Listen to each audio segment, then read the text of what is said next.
Ambala ma'am लेकर के आएंगे। जी मैम। जी, ममता मशीनरी जो कि अभी 429 के पास में है। ओवर एक्सपोज मत होइएगा, बहुत ही लिमिटेड एक्सपोजर के साथ हम इसमें यहाँ पर 445, 435 और 460 रुपए के स्विंग ट्रेड के टारगेट्स को देख सकते हैं। इसके लिए जो स्टॉप लॉस हमको मेंटेन करना है, करंट प्राइस पर बाय लेना विच इज 425 के आसपास की रेंज में, और स्टॉप लॉस सिर्फ 400 रुपए का 402 का मेंटेन करना है। तो थोड़ा सा मतलब यहाँ पर एक मूवमेंट बन सकता है, तो ममता मशीनरी को एक स्विंग ट्रेड के तौर पर हम आज देख सकते हैं। हालांकि मार्केट के थोड़ा से वीकनेस कंटिन्यू रहेगी, तो इसलिए एक्सपोजर ज्यादा मत करना। चलिए, ममता मशीनरी पे टारगेट एक बार फिर से बता दीजिए जरा। 445 एंड 460 ओनली, सिर्फ दो टारगेट। 445, 460। चलिए, इस गिरते बाजार में आइए बाय कॉल, खरीदने की सलाह ममता मशीनरी जरा स्क्रीन पर लेकर के आ जाइए प्लीज। ममता मशीनरी पे खरीदारी करने की सलाह है। ये देखिए इंट्राडे हाई पे ट्रेड करता हुआ 15 रुपए ऊपर का पहला टारगेट यहाँ पर दिया गया है और 30 रुपए ऊपर का दूसरा टारगेट। 445, 460 दो टारगेट्स यहाँ पर निकल करके आए हैं 1% ऊपर। इस गिरते बाजार में ममता मशीनरी जो है वो ट्रेड करता हुआ यहाँ पर 402 का 402 रुपए का स्टॉप लॉस लगा करके खरीदारी करने की सलाह यहाँ पर दी जा रही है।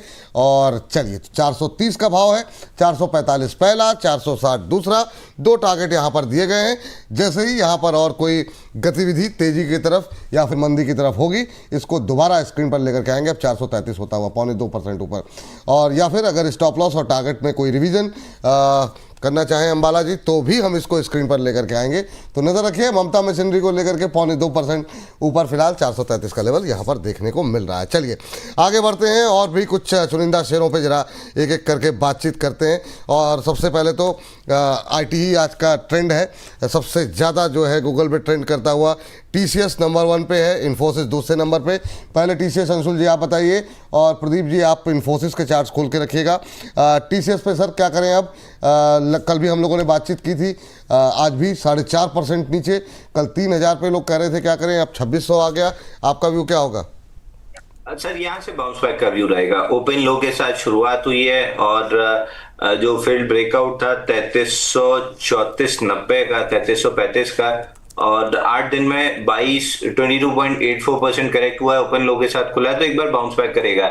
2682 पहला लेवल नोट कर लीजिए। 2682 टूटता है तो 2747 तक बाउंस बैक कर सकता है। अब मिड कैप स्मॉल कैप में 50-50, 60% गिरने के बाद भी आप लोग अगर एवरेजिंग और बाइंग की कोशिश करते हैं तो लार्ज कैप 25% गिरने के बाद तो करना ही चाहिए। इंस्टीट्यूशन अपना पैसा बचाने तो आएगी। अब होल्डिंग में जाके देखिए 9 लाख करोड़, 9.5 लाख करोड़ की कंपनी है, उसमें से 30-40% तो इंस्टीट्यूशन का पैसा लगा है, तो वो अपने कैपिटल को प्रोटेक्ट करने तो आएगी। तो यहाँ से बाइंग आनी चाहिए, बट लेवल वही दो रहेंगे बाउंस बैक के लिए 2682, और वो खिंचा तो 2740, 2747 के आसपास बाउंस बैक प्ले करना है। तो इन स्टॉक्स में 25%, 8%, 8 दिन में गिरने के बाद अब एक बार ट्राई कर लेना चाहिए। तो रिस्क लेनी है तो यहाँ लीजिए बाउंस बैक की, ना कि मिड कैप स्मॉल कैप में। ये बात चलिए ठीक है। TCS को लेकर के बात हो गई। इन्फोसिस 6.25% नीचे, अब 1300 के नीचे इन्फोसिस। उफ, हाँ मैम, विप्रो भी आप देख लीजिएगा जरा। इन्फोसिस पे सर क्या व्यू रहेगा? अंबाला मैम कुछ कह रही हैं आप?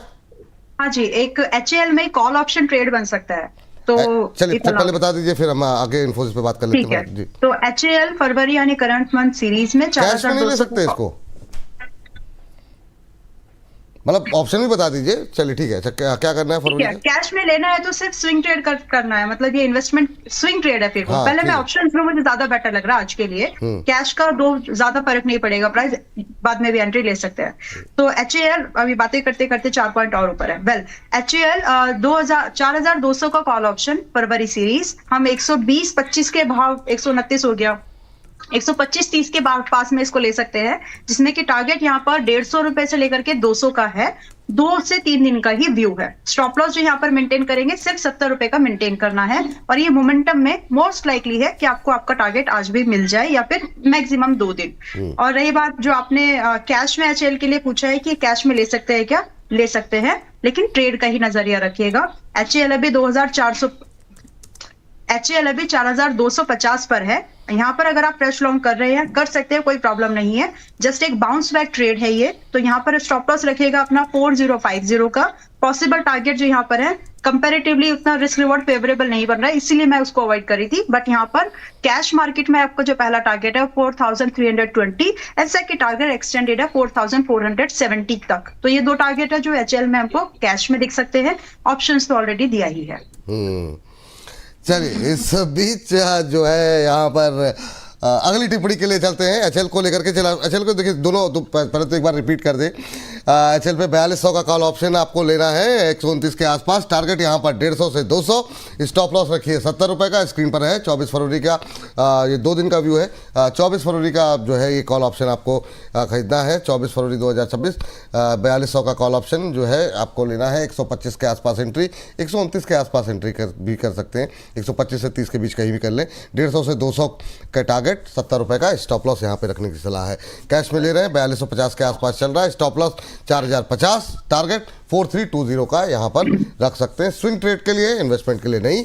चलिए IT पे वापस लौटते हैं और चलते हैं प्रदीप जी के पास। प्रदीप जी बताइए जरा इन्फोसिस को लेकर के आपका व्यू। जी विपुल जी, देखिए अभी ऊपर से हम देखेंगे ना ऑलमोस्ट 30% से ज्यादा नीचे आ चुका है। सो कहीं ना कहीं अगर हम देखेंगे लास्ट 2 से 3 क्वार्टर से नहीं चल रहा है, और जिस तरीके का जो टूल AI टूल को लेकर न्यूज आया था उसके बाद और ज्यादा सेलिंग प्रेशर। सो मुझे लगता है कि अच्छा खासा सेलिंग हो चुका है। कहीं ना कहीं स्टैगर मैनर पे बाय करने का एक व्यू आप बनाइए। यहाँ पे मैं शॉर्ट कॉल नहीं दूंगा, और कहीं ना कहीं इतना नीचे आ चुका है तो यहाँ से एक वैल्यू इन्वेस्टिंग भी बनता है। तो व्यू थोड़ा आप लंबा रखिए, एटलीस्ट 8 to 10 मंथ्स, 12 मंथ का व्यू लेके चलिए। कहीं ना कहीं अगर 1420-25 ब्रेक होता है उसके बाद फिर से और स्ट्रॉन्ग मूव आपको आते हुए दिखाई देंगे। इतना नीचे आने के बाद शॉर्ट नहीं करना चाहिए, सेल नहीं करना चाहिए। लगातार एक सेलिंग प्रेशर पहले भी था, अभी चल रहा है, लेकिन कहीं ना कहीं मुझे लगता है कि अभी ओवरसोल्ड सिचुएशन में आ चुका है। सो व्यू पॉजिटिव रखिए, और अगर किसी को फ्रेश भी बाय करना है तो अच्छा वैल्यूएशन है आपका। अगर व्यू लॉन्ग टर्म है तो डेफिनेटली आप इसमें बाय करके जा सकते हैं, लेकिन व्यू अगर 1 हफ्ता 2 हफ्ता का है तो वो थोड़ा मैं अभी भी वेट करना पसंद करूंगा। तो for the long term you can buy. चलिए ये बात यहाँ पर निकल के आ रही है। और इस बीच चलते हैं जरा अगले ट्रेंडिंग स्टॉक्स पे जरा बातचीत कर लेते हैं। एक शेयर और था, HCL भी आज ट्रेंड में है। मैम खाली लेवल्स बता दीजिए HCL के, क्या करना चाहिए अभी HCL में। HCL tech? हाँ मैम जी। या लिमिटेड? नहीं HCL टेक। ओके जी। 1431 पर आया है। तो देखिए लाइन से एक ही बात बोल सकते हो कि मेरा तो व्यू ये है कि IT स्टॉक में आज के दिन मत खरीदो। हफ्ता 10 दिन आप वेट भी कर लेंगे तो कुछ जाएगा नहीं कुछ खास, बस आपको और क्लैरिटी मिल जाएगी। और क्या ये डर है कि ये वाले जो भाव अभी है ये मिस हो जाएंगे? मिस नहीं होने वाले हैं, थोड़ा बहुत ऊपर जाएगा और वापस इसी भाव पर आपको मिलेंगे, but with a more clarity. तो रही इस चीज को लेकर के HCL टेक, मैं एक रेंज आपको बता सकती हूँ कि हम इसमें खरीदारी कहां पर कर सकते हैं। अभी 1431 पर है। To me it's a good buy as close to 1350। तो थोड़ा बहुत डिक्लाइन और बाकी है, लगभग 50 से 70 पॉइंट ही। आप उसके लिए थोड़ा सा वेट कर लीजिए, ज्यादा वेट नहीं करना पड़ेगा आपको, मुश्किल से 3 या 4 दिन एट मैक्स। और उस बीच में आपको लगेगा कि ये पुल बैक करके ऊपर जा रहा है, हमसे मिस हो गया, वो फोमो लाने की जरूरत नहीं है। ये भाव आना चाहिए, मोस्ट लाइकली आ जाएगा, वहां पर आप खरीदारी कर सकते हैं। And once this range gets triggered 1250 should be और stop loss with the expectation कि आपको यहाँ पर कम से कम 1500 से लेकर के 1600 के टारगेट मिल जाएंगे। और ये सब चीजें होने के लिए जो टाइम लगने वाला है, आपकी एंट्री फिर टारगेट एंड ऑल, आपको कम से कम मोमेंटम प्ले कर रहे हो आप, एक बॉटम बाइंग स्टॉक को आप बाय करने की कोशिश करके एक टर्न अराउंड स्टोरी को आप प्ले करने की कोशिश कर रहे हो, तो इस केस में आपका टारगेट थोड़े जल्दी आ जाते हैं। तो 3 महीने का भी नजरिया आप लेकर चलो, हो जाएगा। ठीक, इस बीच 25,500 बच गया लग रहा है। 25,513 का लो लगाने के बाद अब 25,575 का लेवल देखने को मिल रहा है। तो चलिए थोड़ा बहुत ही सही पर इम्प्रूवमेंट यहाँ पर देखने को मिल रहा है। सेकेंड हाफ ज़्यादा महत्वपूर्ण होगा, वहाँ पर हमारी निगाहें रहेंगी। लेकिन चलिए आप जरा अगले कुछ एक और शेयर जो कि आज अच्छा मोमेंटम जहाँ पर भी देखने को मिल रहा है उस पर भी नजर डाल लेते हैं। और उसमें एक तो इंजीनियर्स इंडिया देखिए सर जरा, अंशुल सर आप क्या ये जो आज की जो तेज़ी है इसमें क्या ये एग्जिट अपॉर्चुनिटी है अगर किसी के पास है तो, या फिर नई बाइंग की भी कोई संभावनाएं तलाशनी चाहिए यहाँ पर? तो देखिए बाइंग क्लाइमेक्स का पहला टारगेट 164 रुपए था, वहीं से बाउंस बैक आ रहा है और बाइंग क्लाइमेक्स 211 पे हुआ था। तो 211 तक तो पुल बैक कर सकता है। 48 मिलियन का वॉल्यूम है, 2441% वॉल्यूम राइज है, तो बहुत जल्दी सेलिंग की या एग्जिट की चेष्टा नहीं करनी चाहिए। 211 मेजर रेजिस्टेंस है, एटलीस्ट वहां तक का तो वेट करना चाहिए। 211 आता है, अगर उसके ऊपर क्लोज करता है तो फिर एक्सटेंड करेगा, नहीं करता है तो फिर साइडवेज या पुल बैक आएगा। तो 211 पे एक बार रिव्यू कर लेंगे, बट फिलहाल 211 रुपए आते हुए दिख रहा है। फिलहाल 211 रुपये आता है वो दिखाई दे रहा है। इन सबके बीच में एक किर्लोस्कर ऑयल कल से चल रहा है। प्रदीप सर देखिए जरा, इसमें क्या कोई संभावनाएं हैं इस गिरते बाजार में भी ये अपनी रैली को कंटिन्यू करता हुआ 1380, 1381, क्या अभी किर्लोस्कर पे व्यू लेना चाहिए सर? बिल्कुल जी, देखिए व्यू तो पॉजिटिव ही रखना चाहिए, लेकिन एक रेसिस्टेंस है। लास्ट टाइम जो स्टॉक गिरा था ऑलमोस्ट 1430 1440 के आसपास से लगातार एक सेलिंग प्रेशर देखने को मिला। सो कहीं ना कहीं रिसेंटली एक बार ट्राई किया था, फेल हो गया, फिर से पुल बैक आया है। मुझे लगता है कि एक बार अगर 1430 1435 इसके ऊपर एक हफ्ता भी क्लोजिंग हो जाता है ना, तब जाके यहाँ पे न्यू तेजी, न्यू बायर्स आपको आते हुए दिखाई देंगे। फिलहाल अभी तो बने रहिए। अगर किसी के पास न्यू बाइंग है, आप एक स्ट्रिक्टली स्टॉप लॉस मेंटेन कीजिए 1325 के आसपास और होल्ड करने का सलाह रहेगा। लेकिन फ्रेश बाय यहाँ पे करना, लिमिटेड अपसाइड में देखता हूँ। एक बार वो जो रेसिस्टेंस है अगर 1435 1440 वाला वो अगर क्रॉस हो जाता है तो फिर से यहाँ पे new highs, all time highs बनते हुए दिखाई देंगे। अच्छा माला मैम, आपने कॉल दी थी ग्रो को लेकर के, आज 3% नीचे है, क्या वो अभी भी कायम है? और क्या 173 पर भी आपकी यहाँ पर नई खरीदारी की सलाह रहेगी? क्योंकि काफ़ी क्वेरीज भी हैं मैम इसको लेकर के, तो अभी क्या करना चाहिए ग्रो को लेकर के?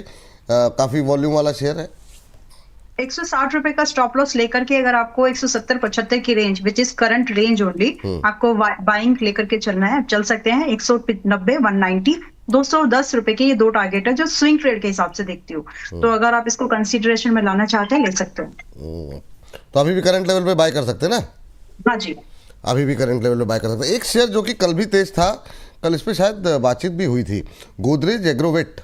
अंशुल सर देखिए सर, ये यूएस डील के बाद इस जितने भी एक्सपोर्ट से जुड़ी इस तरह की कंपनियां हैं उसमें एक अच्छा मोमेंटम रहा है, गोदरेज एग्रोवेट उसमें शामिल। अभी के लिहाज से कैसे देख रहे हैं आप इसको? 643 644 के आसपास आपका व्यू क्या होगा करंट लेवल पे? तो कल इस स्टॉक में बात हुई थी 629 रुपए के आसपास, और अपना डिस्कशन हुआ भी था कि 128 दिन में 41.48% गिरा है, 50% रिट्रेसमेंट 661 पे है, वहां तक आ सकता है। और 661 के आसपास 50 वीक मूविंग एवरेज और 50% रिट्रेसमेंट दोनों है, तो कंफर्टेबली 661 की तरफ चल रहा है। कल 7.5 मिलियन का वॉल्यूम था, 4556% वॉल्यूम राइज, तो उसी को फॉलो थ्रू मूव मिल रहा है। 629 से 644 आ गया है। आधी प्रॉफिट बुकिंग कर लीजिए, आधी 660 के आसपास कर लीजिएगा जब 50% रिट्रेसमेंट कंप्लीट हो, बट वहां पे प्रॉफिट बुक करके निकल जाइएगा।